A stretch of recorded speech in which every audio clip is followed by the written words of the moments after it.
गुलमोहर nursery. हमारे यहाँ सभी तरह के फलदार हाइब्रिड पौधे, छायादार पेड़, नर्सरी इक्विपमेंट, परिजात, खुशबूदार, वास्तु, आयुर्वेद एवं पंचायत स्तर के समस्त पौधे उपलब्ध है। हमारा पता है पंचमुखी बालाजी मंदिर के पीछे, सेतखेड़ी रोड, ऋषि सांवरिया जी मंदिर, लदूसा रोड, मंदसौर। अधिक जानकारी के लिए कॉल करें 9300521818। मंदसौर मध्य प्रदेश की मोहन यादव सरकार ने अपने दूसरे बजट 2025-26 में जान ज्ञानी, गरीब, युवा, अन्नदाता और नारी शक्ति पर जोर दिया था। इससे आगे बढ़कर 2026-27 का बजट ज्ञानी हो गया, यानी इसमें इंफ्रास्ट्रक्चर और इंडस्ट्री भी जुड़ गए हैं। इन 6 सेक्टर्स पर ही बजट के 3 लाख करोड़ रुपए से ज्यादा खर्च होने हैं। इसमें भी ज्यादा खर्च इंफ्रास्ट्रक्चर, किसान और महिलाओं पर होगा। प्रदेश के वित्त मंत्री जगदीश देवड़ा ने बुधवार को डॉक्टर मोहन यादव सरकार का तीसरा बजट पेश किया। वित्तीय वर्ष 2026-27 का ये बजट 4,38,317 करोड़ रुपए का है। सरकार ने पहली बार रोलिंग बजट पेश किया है, यानी इसमें 2024-27 के बजट अनुमान के साथ वित्तीय वर्ष 2027-28 और 2028-29 के बजट का भी अनुमान शामिल है। वित्त मंत्री के मुताबिक इसमें योजना पर होने वाले खर्च का अनुमान लगाने में मदद मिलेगी। बजट में 50,000 सरकारी नौकरियों पर भर्तियों का ऐलान होगा। वहीं बजट को लेकर अब राजनीति शुरू हो गई। कांग्रेस ने इसे निराशा का बजट बताया। किसान लाडली बहना योजना के नाम पर 2023 का जो चुनाव लड़ा था, वो वादे याद दिलाए और कहा कि बजट सिर्फ हवा हवाई है।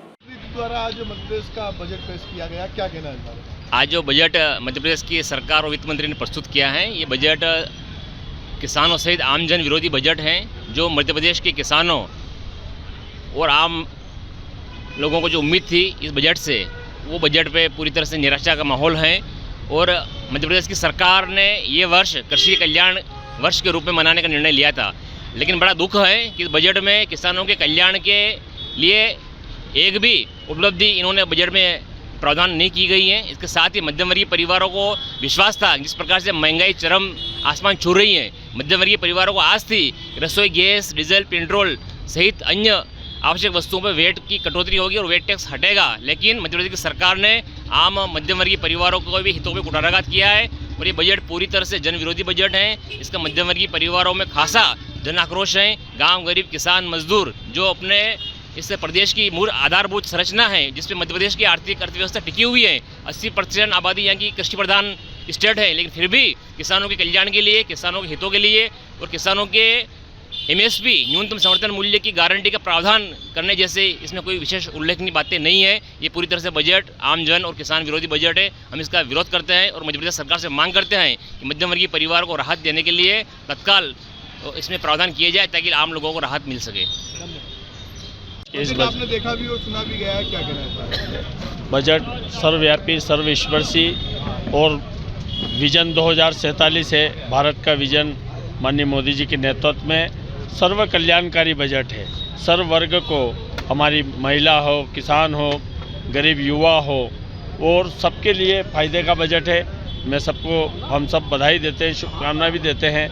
और मंदसौर ज़िले के मल्हारगढ़ के हमारे लोकप्रिय विधायक माननीय देवड़ा जी ने ये 6ठी बार मुख्यमंत्री मोहन यादव जी के नेतृत्व में बजट प्रस्तुत किया। उनको भी बधाई, शुभकामना देते हैं कि सर्वव्यापी सबके लिए खुशहाली का बजट है ये। और आज लगातार जो मध्य प्रदेश में सड़कों का, तालाब का और जो डेवलपमेंट बढ़ रहे हैं, चाहे वो शिक्षा के क्षेत्र में हो, हमारे स्वास्थ्य के क्षेत्र में हो, किसानों के हित में हो, सब में मध्य प्रदेश अग्रणी है। और किसानों के लिए तो ये देश अभी नया उत्पादन, जैसे आज पशुपालन में नई उपलब्धि हो रही है, तो ये सारी चीज़ें मध्य प्रदेश को अग्रिम बनाने के लिए बहुत अच्छा बजट प्रस्तुत हुआ है। सबको बधाई देते हैं। पेश किया गया वित्त मंत्री जी द्वारा, क्या कहना है? ये बजट सर्वस्पर्शी है और सर्वप्रिय बजट मैं इसको कह सकता हूँ, क्योंकि बजटीय संरचना में किसानों को फोकस किया गया है, महिलाओं को फोकस किया गया है, एजुकेशन और हेल्थ को फोकस किया गया है, MSME सेक्टर में इंडस्ट्री ग्रोथ को फोकस किया गया है, रोजगार के अवसरों को फोकस किया गया है। और मैं जहाँ तक देख पा रहा हूँ, इरिगेशन से लेकर इंफ्रास्ट्रक्चर तक सभी चीज़ों पर बजटीय संरचना में ध्यान दिया है। रेवेन्यू पिछली बार की तुलना में अभूतपूर्व वृद्धि है और डेफिसिट को कम करने का कोशिश किया है। धन्यवाद। वित्त मंत्री द्वारा बजट पेश किया गया 2026-2027 का, क्या कहना है? देखिए, बजट में इस बार फिर मध्य प्रदेश की जनता खुद को ठगा सा महसूस कर रही है, क्योंकि चुनावी वादे जो भारतीय जनता पार्टी की सरकार ने 2023 में किए थे, जिसमें हमारे किसानों के लिए धान की कीमत 3100 रुपये होनी थी, गेहूं 2700 रुपये क्विंटल होना था। हमारी बहनें जो लाडली बहनें 3000 रुपये उनका होना था। और तो और गैस का सिलेंडर 450 रुपये होना था, जो नहीं हो पाया। जनता अपने आप को ठगा महसूस कर रही है। सरकार लगातार कर्ज में डूबी है। कल ही की बात है कि 5600 करोड़ रुपए मध्य प्रदेश की सरकार ने फिर से कर्ज लिया है।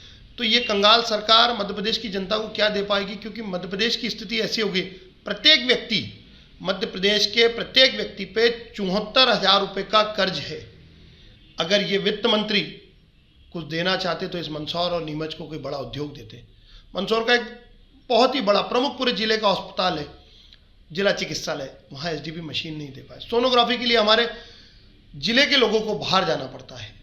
ऐसी स्थिति में ये अगर वित्त मंत्री कुछ दे पाए बजट के नाम पे, तो सिर्फ आज तक की जो इनकी उपलब्धि है वो हम जो देख रहे हैं, जब से वित्त मंत्री ये मंदसौर जिले का प्रतिनिधित्व कर रहे हैं, हर बार ऐसा लगता था कुछ बड़ा देंगे। ये दे पाए तो ये वो मंदसौर है जहाँ 6 किसानों की गोली मार के हत्या कर दी गई, उस मंदसौर का प्रतिनिधित्व कर रहे हैं इनके द्वारा। यहाँ तक कि जहरीली शराब से लोग मर जाते हैं, व्यापार का बड़ा घोटाला हो जाता है, पर ये मंदसौर को कुछ बड़ी उपलब्धि नहीं दे पाए। यहाँ तक कि इस मंदसौर में लगातार जो लोगों की एक महत्वाकांक्षा थी कि वित्त मंत्री यहाँ के जगदीश देवड़ा जी हैं, जगदीश देवड़ा जी खुद यहाँ का प्रतिनिधित्व कर रहे हैं, पर जगदीश जी तो हर वर्ष धनाढ़ होते जा रहे हैं, पर जनता कंगाल होती जा रही है। इस बजट की हम निंदा करते हैं। बजट में मंदसौर फिर ठगा सा महसूस हुआ। बजट में कुछ भी मंदसौर को प्राप्त नहीं हुआ है। धन्यवाद।